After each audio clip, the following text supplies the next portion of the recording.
Bro ఒకసారి ఆగండి మిమ్మల్ని. ఏమిటి బ్రో అని పిలుస్తున్నా? పిలిస్తే వరప్రసాద్ అని పిలు, లేకపోతే బాస్ అని పిలు. అంతేగాని తమ్ముడని అన్నయ్య అని బ్రో అని పిలిస్తే కథ మారుద్ది. ఏంటి నీకు మిమిక్రీ వచ్చా? నా వాయిస్ ఇలాగే చేసావా? మరి ఏంటనుకుంటున్నా మరి? చెప్పింది నువ్వే కానీ ఆన్సర్ రాసిచ్చింది మాత్రం నీ ఫ్రెండే కదా, నేను చూసాను. ఏ తెలిసిపోయిందా? తెలిసిపోయింది. నేను నీ ఫ్రెండ్ తో మాట్లాడాలి. నువ్వు మాట్లాడాలనుకుంటే వాడు మాట్లాడు, వాడికి మాట్లాడాలనిపిస్తేనే వాడు మాట్లాడు. నాకు అర్థం కాలేదు. నువ్వు మాట్లాడాలనుకుంటే వాడు మాట్లాడవు, వాడికి మాట్లాడాలనిపిస్తేనే వాడు మాట్లాడు. ఏ ఆగు, చెప్పిన డైలాగే మార్చి మార్చి చెప్తున్నావు. వాడు అసలు నీ ఫ్రెండా కాదా? వాడు నా ఫ్రెండే, కానీ నేనే వాడి ఫ్రెండ్ కాదు. అదేలా? నా పేరు వరప్రసాద్ భయ్యా. ఫ్రెండ్సా?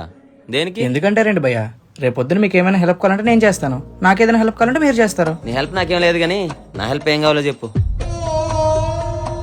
ఇదిగో అమ్మాయి, నువ్వు వాడితో మాట్లాడాలని, ఫ్రెండ్షిప్ చేయాలని ఇవన్నీ పెట్టుకోకు, అవన్నీ జరగని పనులమ్మా. ఓయ్ మిమిక్రీ క్యాసెట్, నేను వాడితో మాట్లాడతా, ఫ్రెండ్షిప్ కూడా చేస్తా. చూద్దాం మరి.